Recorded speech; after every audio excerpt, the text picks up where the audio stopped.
نحمده ونصلي على رسوله الكريم أما بعد وعن أم المؤمنين أم عبد الله عائشة رضي الله عنها قالت قال رسول الله صلى الله عليه وآله وسلم يغزو جيش الكعبة فإذا كانوا ببيداء من الأرض يخسف بأولهم وآخرهم قالت قلت يا رسول الله صلى الله عليه وآله وسلم كيف يخسف بأولهم وآخرهم وفيهم أسواقهم ومن ليس منهم قال يخسف بأولهم وآخرهم ثم يبعثون على نياتهم متفق عليه أو كما قال عليه الصلاة والسلام. Alhamdulillah, last week we went over the brief commentary of this hadith by Imam Nawawi rahmatullahi alayhi in his kitab Riyadhus Saliheen under the chapter of Ikhlas wa Ihdar al-Niyyah في جميع الأعمال والأقوال والأحوال البارزة والخفية, where that Aisha radiallahu anha narrates that an army will advance towards the Kaaba in order to destroy it, and then when they will reach Bayda, a place, an open land, يخسف بأولهم وآخرهم, the earth will swallow them up. So Hazrat Aisha radiallahu anha asked that, Ya Rasulullah sallallahu alayhi wa sallam, how will Allah subhanahu wa ta'ala make the earth swallow بأولهم وآخرهم وفيهم أسواقهم ومن ليس منهم? That how will Allah subhanahu wa ta'ala make the earth swallow every single person up, whereas within that group there will be people who are just traders, there will be people who are not actually part of the group, who are with the wrong intention. So Nabi sallallahu alayhi wa sallam answered that يُخْسَفُ بِأَوَّلِهِمْ وَآخِرِهِمْ ثُمَّ يُبْعَثُونَ عَلَى نِيَّاتِهِمْ, that Allah subhanahu wa ta'ala will make the earth swallow every single person, every single thing will swallow it up. However, يُبْعَثُونَ عَلَى نِيَّاتِهِمْ, when they will be resurrected on the day of judgment, Allah subhanahu wa ta'ala will resurrect them according to their intentions. So within this group, there will be traders, there will be just people that's, just thought that let me just go with this group. There may be animals as well, they may be riding on animals, but every single person, human, animals, whatever they are, Allah subhanahu wa ta'ala will make the earth swallow every single one. So the question is that why would for example, there may be pious people among that group as well who are just walking. Why will they be swallowed up? Why will be the traders, the animals, etc.? Why will every single one be, swallowed by the earth? So one answer given is that their time of death had come. It was their expiry time. There was no time for them to live anymore in this world. So the death comes in different forms and different ways. So this is one way. Allah subhanahu wa ta'ala may cause an accident to happen and a person passes away. He may pass away through a disease. It was for his time was up, Allah subhanahu wa ta'ala took that person away. So this is one answer, that Allah subhanahu wa ta'ala had only decreed for that person to live, or for that animal to live for that time only, and the time had come and the time had expired, and Allah subhanahu wa ta'ala took them away. However, يُبْعَثُونَ عَلَى نِيَّاتِهِمْ, that on the day of judgment when Allah subhanahu wa ta'ala will resurrect everybody, they will be resurrected according to their intentions. One lesson we learn from this hadith, as mentioned by Hafiz Ibn Hajar al-Asqalani rahmatullahi alayhi in Fath al-Bari, is this, that sitting with the sinful people, sitting in the company of sinful people and enjoying their company, to be part of them and to have that wish to be with them as well, should also be avoided. All of this should be avoided, because when the adhab comes on that group of sinful people, you will be also part of it. And if in Dalil al-Falihin is written that if you had gone there with your own intention, with your own will, there was no other reason, you just be there and wanted to be there and be part of that group, then definitely the adhab will also come on you, and we will be also resurrected according to that intention that you had. However, sometimes it happens that we've gone to a place where sin is committed, but we were there for a valid reason. You're in a place where a sin is being committed or Allah subhanahu wa ta'ala has been neglected and you were there for a valid reason, then the punishment may come, but you won't be a sinful person, you won't get adab for it in the hereafter. For one example of this is when we go to our shopping centers, malls and etc. That's a place where generally people don't remember Allah subhanahu wa ta'ala. However, we need to go there. It's a necessity. We need to buy, purchase, whatever we need to buy, we need to go there. So we only go for that focus, that I want to buy certain items. Once we purchase that item, we should try to leave early as possible. You know, many times we have this habit, Allah forbid and Allah protect as well, they just want to go Trafford. Why? Just look around and etc. In there, we waste so many hours, so much valuable time is wasted there. We only go there with a focus, with an intention that I want to go and see. Yes, we can't benefit from the sales and etc. There's no harm in that. But we should have that, okay, I'm only going for these items. As soon as we have purchased the items, we should try to leave early as possible. Hadith does say that a person who goes to a place, for example, a shopping center where Allah subhanahu wa ta'ala is neglected, and he was to pray a dua, Allah subhanahu wa ta'ala will write for him alfa hasana, millions and millions of rewards. And also, in another hadith, he says, وَمَحَا عَنْهُ أَلْفَ سَيِّنَا. Allah subhanahu wa ta'ala will wipe away millions of his sins, referring to minor sins. وَرَفَعَ لَهُ أَلْفَ دَرَجَةً. And Allah subhanahu wa ta'ala will raise his ranks millions of times. وَبَنَا لَهُ بَيْتًا فِي الْجَنَّةِ. And also Allah subhanahu wa ta'ala will create for him a house in Jannah.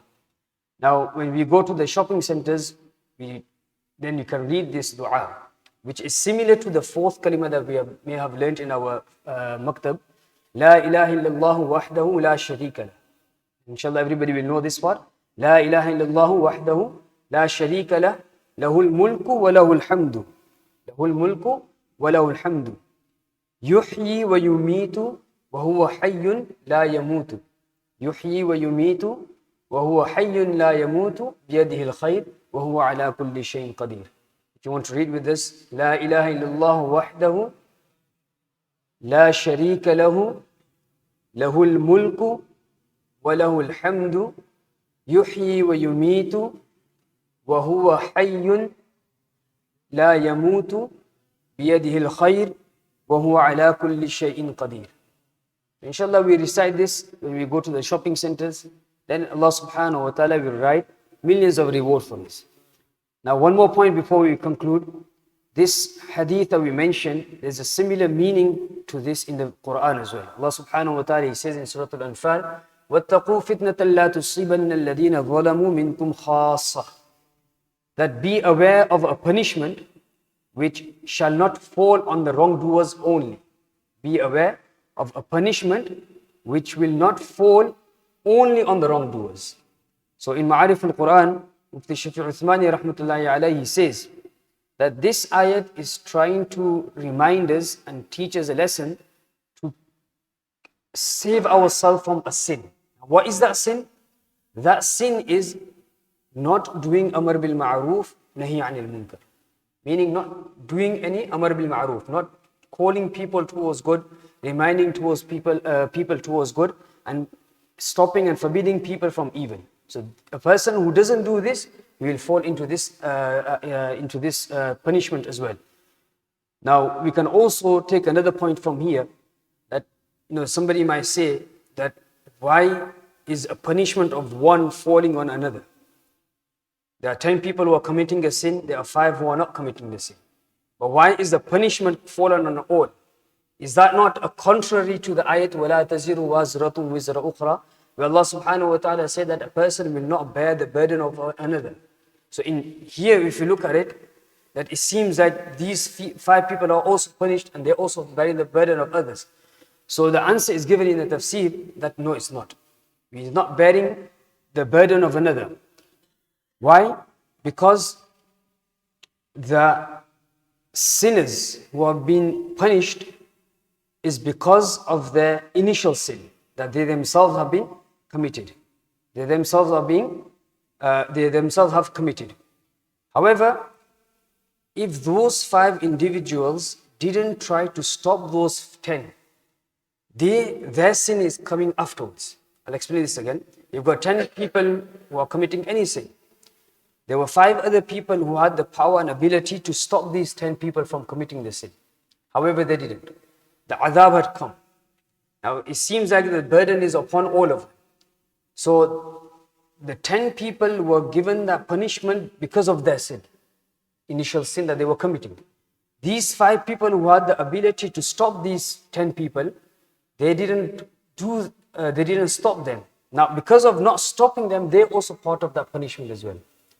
So what we learn from this is that when we have the ability to stop somebody from committing a sin, Hadith explains in different ways. It may be verbally, it may be physically stopping the person. We should do so. Otherwise, we will also face the punishment as well. Example of this, importance of this is that on a ship, there is a lower deck and upper deck. Now, generally, those people who are on the upper deck, for them to gain water, they will So those people who are on the lower deck, they will come to get water from the upper deck to take the water out. Now, if the people who are on the upper deck, get annoyed that why are these people coming on the top to get water? Those people who are in the lower deck thought that, instead of disturbing the people who are at the top, let's make a hole in the ship here and the water will come to us. So those who are at the top, if they don't stop the people who are at the bottom, what will happen? The ship will sink. So this shows the importance that when we have the ability to stop people from committing a sin, this will also lift and take away this punishment of Allah subhanahu wa ta'ala. It comes in another hadith that when so many people are committing the sin, then Allah subhanahu wa ta'ala's punishment will come. So therefore, inshallah, we will try this as well, that whenever possible, in every way possible. Sometimes it's through our character, especially through our character, where we are able to, stop people from committing sins, we will do so. And we will also try to avoid being in that company as well. Because what the hadith says, "Man kathara sawada qawmin fahuwa minhum." Whosoever increases a number of a number of people, we will also be part of that. So if you increase a number of people who are committing a sin, you will also be part of that. However, if we increase a number of people who are doing good, inshallah, we will also be part of that, and we will also get a reward for it as well. And we will also gain the mercy of Allah subhanahu wa ta'ala. And inshallah, through His mercy, Allah subhanahu wa ta'ala will forgive us. And we also learn from this the importance of praying our salah with jama'at. In the hadith it explains, the ulama explain as well, that if we look at our namaz, we cannot say for guarantee that my namaz is with that quality that is presentable to Allah subhanahu wa ta'ala and can be accepted. But however, when we in the jama'at, in the masjid, there will be one individual who is very, very close to Allah subhanahu wa ta'ala. And because of his namaz being accepted, Allah subhanahu wa ta'ala will accept the jama'at, will accept the namaz of every single person who's in that jama'at. So we should try our best to pray our salah in the masjid with the jama'at. May Allah subhanahu wa ta'ala give us the correct understanding and give us the ability to be part of the good people, and also give us the importance of doing amr bil ma'ruf nahy anil munkar through our life until we leave this world with the kalima and with this fikr of amr bil ma'ruf and nahy anil munkar. Allahumma ameen. Inshallah, we'll move on to the next hadith next week. May Allah subhanahu wa ta'ala give us the ability to benefit. Subhanallah wa bihamdihi, subhanakallah wa bihamdik, nashhadu an la ilaha illa anta, nastaghfiruka wa natubu ilayk. Subhana rabbika rabbil izzati amma yasifun, wa salamun ala al-mursalin, walhamdulillahi rabbil alamin, bi rahmatika ya rahman.